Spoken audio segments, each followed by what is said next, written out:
Capítulo 15. Romanos 15. Romanos 15, verso 7.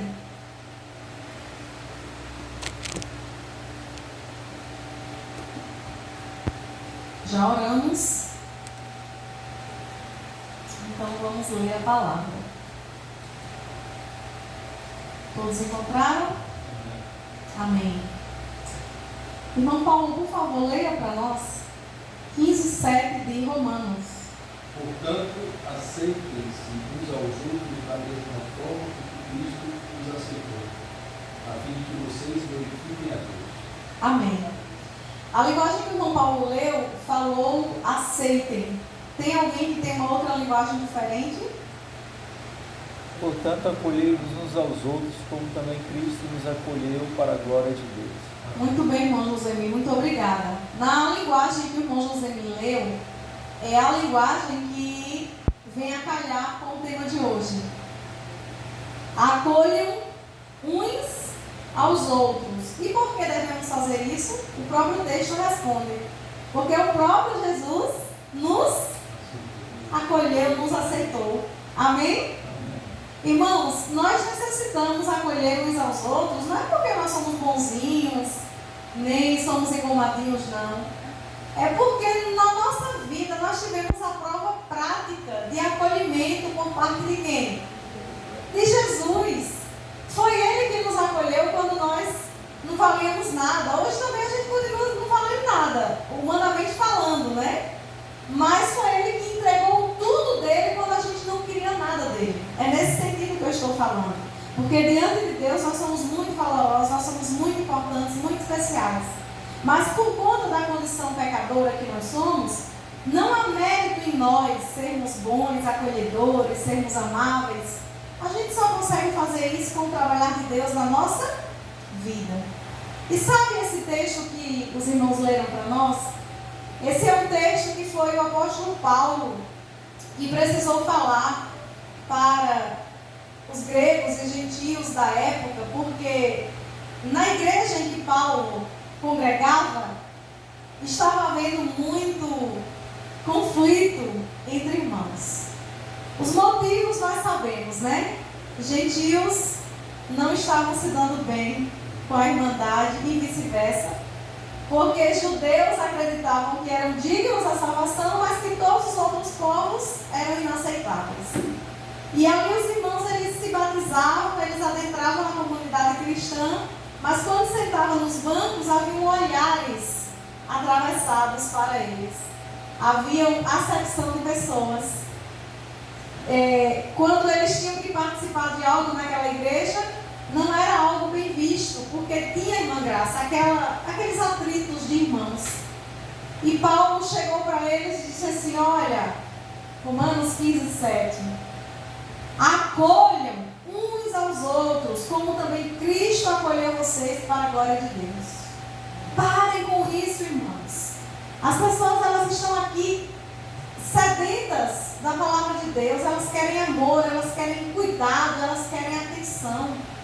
Para que esse negócio de vocês estarem aí o tempo todo olhando atravessado? Não sendo perto de fulano, porque fulano é imundo, é impuro. Porque fulano não foi circuncidado, então não é o homem que Deus quer que seja. E tinha isso, irmã Derita, essas picuinhas, digamos assim. Mas aí tem uma pergunta. Essa situação era lá atrás, na época da igreja, que Paulo estava ali à frente. E hoje em dia, a gente encontra isso ainda dentro da igreja, sim ou não? Infelizmente, a realidade das nossas igrejas, irmãos, não é tão diferente quanto há tempos atrás. Porque, embora a gente diga, mas não é a mesma coisa, porque hoje todo mundo se aceita, o fato é que a igreja ainda ela tem divisões, né? Aqui em Santo Estevão, nós temos duas congregações, duas igrejas. Temos a igreja sede, né, que é a central, de onde Lagoinha veio, né? Todas as outras são filhas, digamos assim. E parece que depois que a igreja sede, que o José e irmão Fábio, né? Estão desde o início como fundadores aí, que não tinha nem lugar, né, irmão? Nem templo, nada. Começou a reunir na casa do irmão, uma coisa pequenininha. Hoje a igreja cresceu, louvado seja Deus. Não sei se o irmão José me conhece, a central conhece. Hoje a igreja é grande, o irmão Paulo também conhece, né? É uma igreja grande, é uma igreja climatizada, é uma igreja que já está com certo conforto, né, na sua estrutura. Tem tudo isso, mas assim, à medida que a igreja avança, que é ótimo para a obra do Senhor, ela perde alguns traços do início da sua fundação. E a gente comentou sobre isso na lição, né? E o que é que se perde com isso? Perde esse calor humano, né? Essa coisa de estar mais perto. Às vezes a gente entra e sai de uma igreja grande e realmente não somos notados. E isso é uma sensação terrível. Só quem já passou por isso sabe o quão ruim é você estar em um ambiente onde ninguém lhe notou, onde você foi rejeitado, onde as pessoas não deram a você o valor que você tem como pessoa. É muito ruim. É muito ruim ser destratado, é muito ruim ser tratado de forma diferenciada de A e de B. A gente se sente uma sensação muito ruim. Mas a verdade, irmãos, é que infelizmente, como igreja, nós ainda estamos falhando muito nesse sentido. Não só em termos de igrejas grandes, mas às vezes até igrejas pequenas estão indo nessa onda de modernização, que cada um por si, Deus por todos. E a gente se esquece, né, de perguntar como um e o outro estão, como realmente está indo. Estou sentindo sua falta, está tudo bem, o que é que aconteceu? E na época da igreja que Paulo ali dirigia, estava havendo muitos problemas dessa natureza. Os irmãos, eles tinham dificuldade em aceitar uns aos outros. Os irmãos, eles mediam que grupo A era digno de salvação, grupo B não era. E isso causava essa contenda, esse problema. Mas Paulo usou um argumento, irmãos, que diante desse argumento não tem como nenhuma pessoa sustentar essa prática. Quem primeiro nos acolheu? Jesus. Quem primeiro nos amou? Por que nós o amamos? Porque Ele nos amou primeiro. E se Jesus amou a mim, Paula, como pecadora, como miserável, por que então que eu não vou também me esforçar para amar o meu irmão, a minha irmã? Que, como a irmã Nerita salientou, nós iremos para o mesmo céu. Irmãos, não existem céus diferentes. É um único céu, onde todos os filhos e filhas de Deus habitarão com Ele. Mas às vezes a gente acha que no céu vai ter condomínio, né? E aí, por ter condomínio, vai ser o portão lá na entrada e esse grupo vai ficar aqui, o outro grupo vai ficar lá. Lagoinha vai ficar lá, a igreja sede vai ser lá do outro lado, tudo longe. Mas, irmãos, não será assim. Será uma comunidade de amor. Faltou energia, não, descarregou, eu acho. Será uma comunidade de amor. E o fato é que, se a gente hoje aqui nessa terra não aprendermos a lidar com isso, eu pergunto, a gente vai conseguir fazer isso na eternidade? Não vai. Porque como é que eu vou fazer algo que eu não consigo fazer aqui nessa terra? Como é que eu vou conviver com fulano e ciclano se aqui na terra eu não consigo fazer isso? É complicado, né? Mas Jesus, Ele é o nosso professor, e maior professor. E professor que passou no teste, viu? E professor que venceu todas as etapas que ele se submeteu. E na terra, Jesus, ele foi um homem acolhedor. Chegaram até ele mulheres desprezíveis diante da sociedade. Por exemplo, Maria Madalena, uma mulher pega em flagrante adultério, que a lei na época dizia que ela deveria ser o quê? Apedrejada, morta por apedrejamento. Todos estavam com a pedra nas mãos, menos Jesus. E não que Jesus dissesse que ela estava certa, porque o pecado da mulher era pecado. Mas a maneira como as pessoas queriam julgá-la era uma forma hipócrita, porque muitos que estavam com a pedra haviam se metado com quem? Com ela. E Jesus, sabendo disso, falou, né? Aquele que não tiver pecado, seja o primeiro extraordinário de quê? De acolhimento. E essa mulher, ela se sentiu tão amada naquele dia que ela nunca tinha sido tão amada a vida toda, porque ela era uma mulher da vida e os homens com quem ela se deitava eram homens de outras mulheres, ou seja, ela nunca teve alguém que ficou com ela realmente por amor. As relações que ela atraía para si eram relações por interesses, né? Ela era uma mulher adúltera, prostituta. Mas um dia alguém a amou incondicionalmente, ou seja, sem querer nada em troca. Não somente a amou, como deu para ela a chance de ela ter uma nova vida. E ele disse, vá e não pegues mais. Esse acolhimento que Maria Madalena recebeu, esse amor que ela recebeu de Jesus, trouxe para a vida dela um novo recomeço. Ela tornou-se uma nova mulher, porque naquele dia, enquanto ninguém havia estendido a mão, um homem estendeu. Um homem disse, vá, os seus pecados estão perdoados, mas não peque mais. Jesus poderia dar mais uma lição de moral, como todos os outros ali deram. Mas ele falou palavras, claro, justas, né? Porque, como eu falei, ele entendia que ela errou, mas as palavras como ele usou com Maria Madalena foram palavras de acolhimento. Sabe, irmãos, eu acho que a gente peca muito nisso. Quando a gente vai corrigir, obrigada pela água, obrigada pelo microfone que não pegou, eu acho que ele vai. Só. Tá melhor que o filme. Tá? Eu acho que eu vou falar sem mesmo. Estão me ouvindo bem, né? Obrigada. Ó, Jesus, ele falou com aquela mulher de uma forma justa, mas de uma forma amorosa. E no nosso dia a dia, às vezes, a gente tem a ideia assim, que corrigir tem que ser rude, áspero, cruel. E Jesus, ele fez muitas correções a vida toda na Bíblia, mas ele fez isso de uma forma o quê? Amorosa, de uma forma acolhedora. E era isso que fazia com que as pessoas desejassem ser o quê? Diferentes. Porque as palavras lançadas ali eram palavras de acolhimento e de amor. E a pergunta que fica para nós, irmãos, é: e por que na igreja hoje nós não podemos corrigir, acolher, instruir da mesma forma?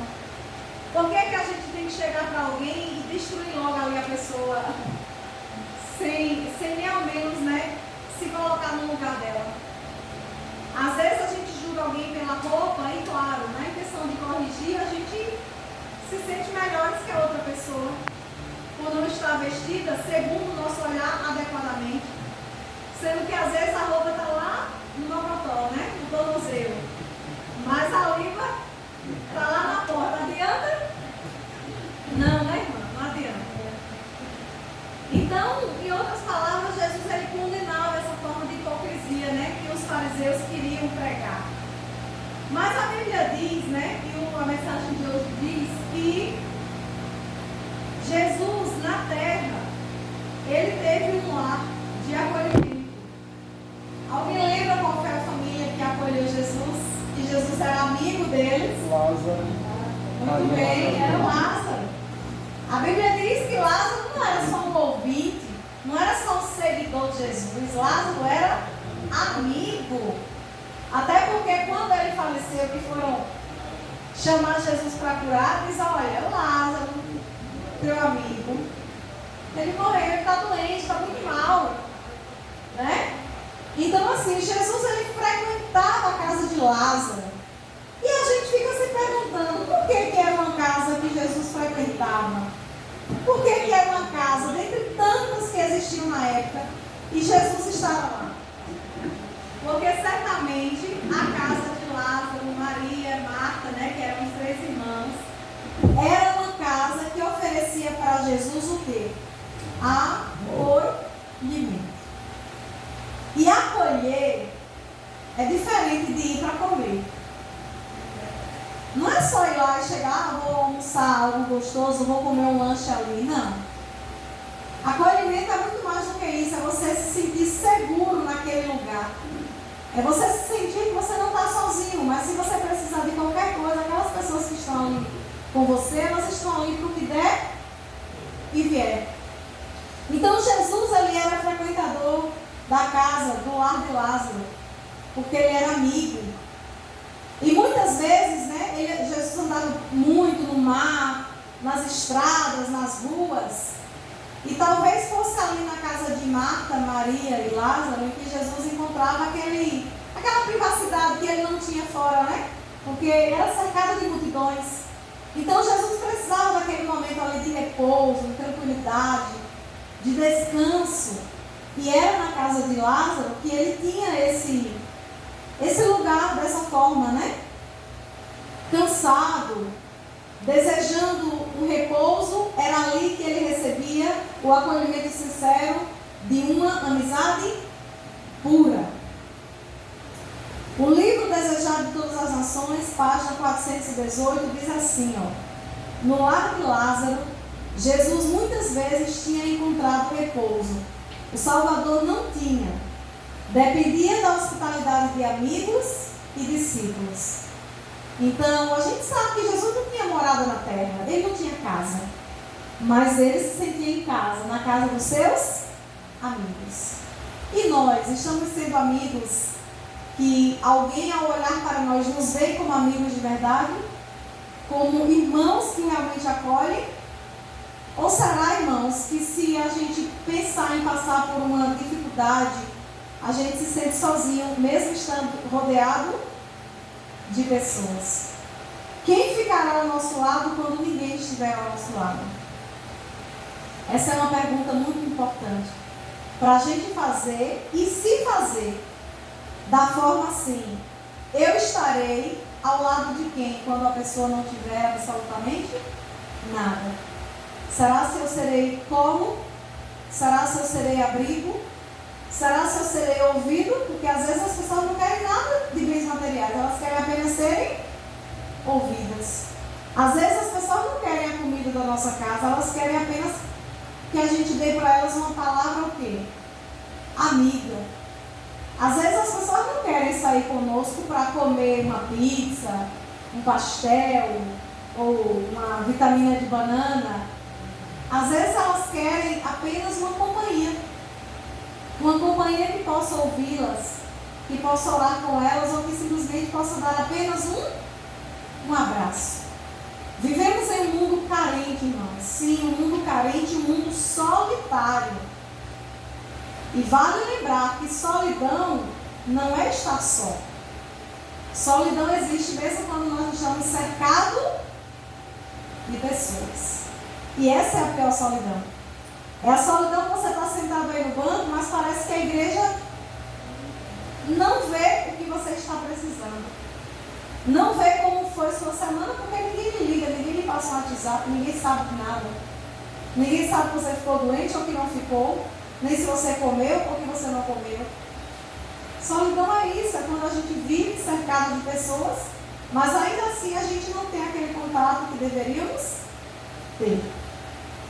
Eu quero trazer para a igreja nesta manhã um exemplo na Bíblia de acolhimento depois de Jesus, que na minha opinião foi o mais completo. Volte aí um pouquinho algumas páginas da sua Bíblia no livro de Lucas, capítulo 10.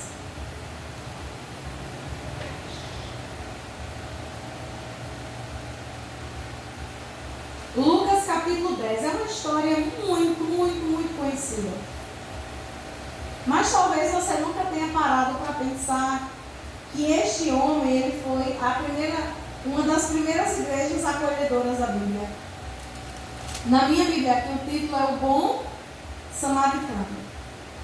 O verso 25, 10 e 25 de Lucas diz assim: E eis que certo homem, intérprete da lei, se levantou com o objetivo de pôr Jesus à prova e lhe perguntou: Mestre, que farei para herdar a vida eterna?